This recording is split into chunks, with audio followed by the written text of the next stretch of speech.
Hi guys, welcome to another jazz piano tutorial. In this video I'm going to be teaching you a really useful solo piano technique which is known as stride.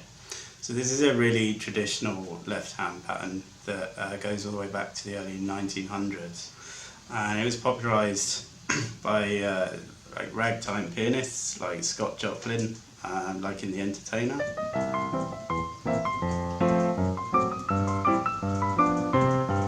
That kind of thing. And it was then used by a lot of the early jazz pianists for playing solo. Art Tatum's a great example. He was an absolute master of this style. So definitely have a listen to some Art Tatum for some great stride piano. The technique I'm going to be showing you today is just a very simple but effective stride piano technique, just so you can learn the fundamentals of stride. So I'll break it down and show you how it all works. So the basic stride pattern is an alternation between a bass note on one beat and then a chord on the next beat. So we're just going to look at a C major chord. How do we stride with a C major chord? So beat 1 we play a C. Beat 2, we play a C chord. I'm using an inversion of a C chord here. You can use any inversion.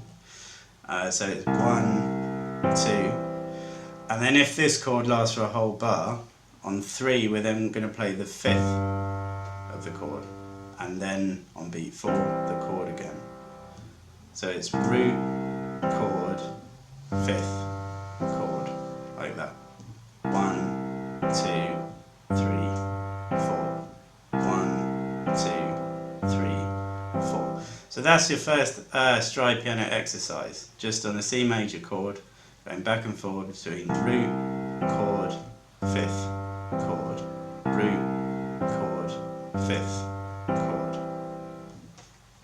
So if a chord lasts for a whole bar, this pattern is the one to use. If it's just half a bar long, then it's enough just to go 1, 2, because your chord is only going to be 2 beats. So we can just use root and then chord if the chord is just 2 beats long. If it's a bar long or more, then we'd alternate between the root and the 5th. So we're going to look at how to apply this in a jazz standard, and we're going to use Honeysuckle Rose for this. Obviously you can try this out with any tune you like. I'm just using this one to demonstrate it. So our first bar is half a bar of G minor 7 and then half a bar of C7. And for this technique we're just going to be using 2-note rootless voicings for our chord, so which is just going to be the 3rd and the 7th. So for our G minor 7, that's our 3rd and our 7th. So beat 1, we're going to play a G, and then beat 2, the 3rd and the 7th of a G minor 7. So we have 1, 2, and then beat 3, we're onto the C7 chord. So we play our root note on beat 3, and then we're going to play the 3rd and the 7th of the C7 on beat 4. So that gives us 1, 2, 3, 4. 1, 2, 3, 4.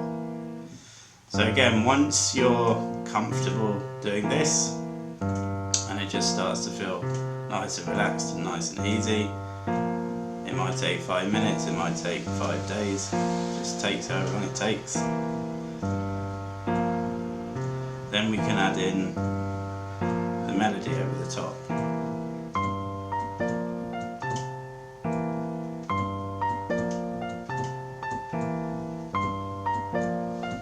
Okay, and the next bit of the tune, this bit here,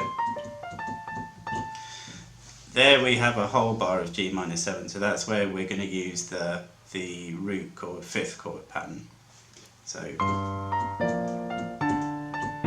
there I'm doing root, chord, 5th, chord. And And then we have a whole bar of C7, so again same thing, so we go root, chord, fifth, chord. So with the melody.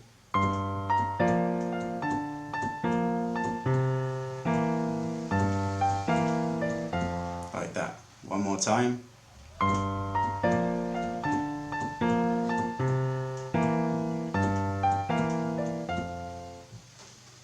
Another alternative, which I'll show you here for a bit of variety, is to add in just a short walking line on beats 3 and 4.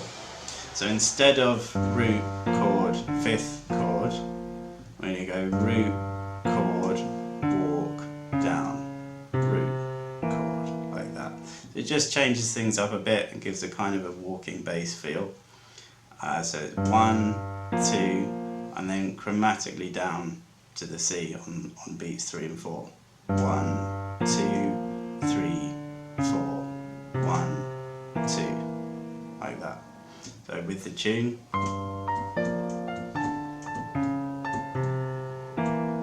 We could put it in again here to walk down to the F. Like that. So it's it's another option to put in, just helps keep things a bit fresh as well. So we'll run through the next set of chords now. So we have just a normal F. Here we're just going to use an F triad. If you've got a triad, you can just play either the root and the third, or the third and the fifth. For this one I'm just going to use root and third, just because it's then quite close to the next, for the voicing for the next chord, which I'll show you. So we have root, chord, then we have F7 over A. So we play our A, and then this is third and seventh of an F7. So these chords here are all just 2 beats each, so we just need root and then chord. So 1, 2, 3, 4. Then we have B flat 7, 1, 2, third and seventh of B flat 7. And we can play it up there as well if we want. Like if this starts to sound a bit too close together, we can create a more open sound by playing it there if you like. And then we have B diminished, so play a B, and then these two also work for a B diminished, because you can see they're also part of B diminished. So we can actually just keep those two the same for the B diminished. And then we have an F again, then G minor 7, A minor 7, and then D7. And then that takes us back to the beginning of the A section. Another little variation you can do is change the order of the bass and the chord. So what we can do is we can throw in a chord on beat 1 and a bass note on beat 2. I'll show you an example of that here. So we're going to go bass, chord, bass, chord, bass, chord, chord, bass. So I'll show you that in context.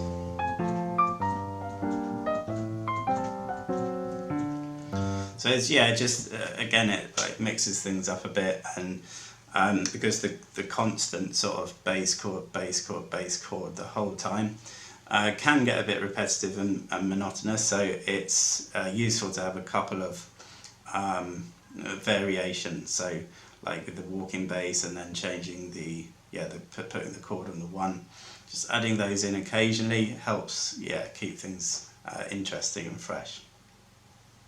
So as I said earlier, this is quite a basic and simple stride pattern, but it's certainly very viable, and in my opinion still sounds good.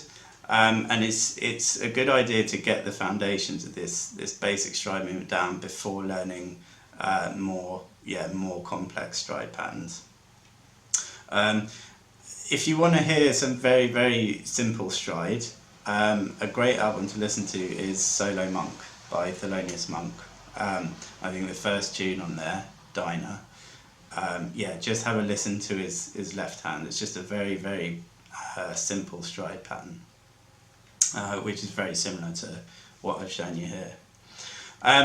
And again, yeah, once you're comfortable with this, you can start adding notes to your chords. So you can move on to like 3-note voicings, like that.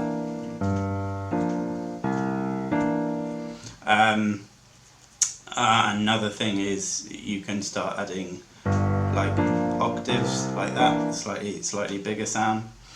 Yeah, there's lots of variations of stride, but as I said, yeah, best to get the simple movements of it down before yeah, learning more complex patterns.